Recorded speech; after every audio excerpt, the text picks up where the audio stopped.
Water restrictions come into force today across Sydney, the Blue Mountains and the Illawarra. Under the Level 1 restrictions, residents will be fined $220 for a range of breaches. As New South Wales grapples with drought and dam levels continue to fall, water restrictions have been rolled out for the first time in almost a decade. Water restrictions will make a difference. Around 30% of residential household use is used outdoors, so clearly there's a big part to play for restrictions there.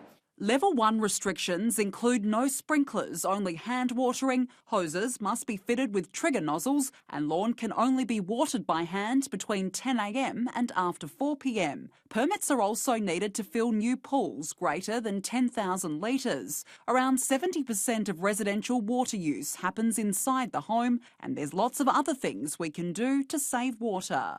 Cutting a minute off your shower, turning the tap off while you brush your teeth or shaving, or making sure, certainly, that you fix any leaking taps or toilets can all make a huge difference.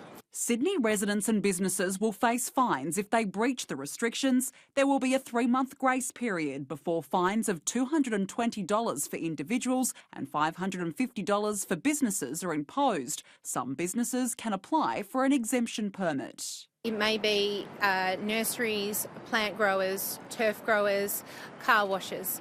All of those types of businesses can contact Sydney Water at sydneywater.com.au and follow the prompts to apply for an exemption. The restrictions become compulsory when dam levels fall to 50%. They're currently sitting at 53%, but the state government has triggered the restrictions early. Residents living under the restrictions are being told to spare a thought for those in drought-affected communities. Nobody in Sydney should be thinking that Level 1 water restrictions doesn't mean they're doing it tough on their own. There are communities across Western New South Wales that don't have drinking water. Danica Di Giorgio, Sky News, Sydney.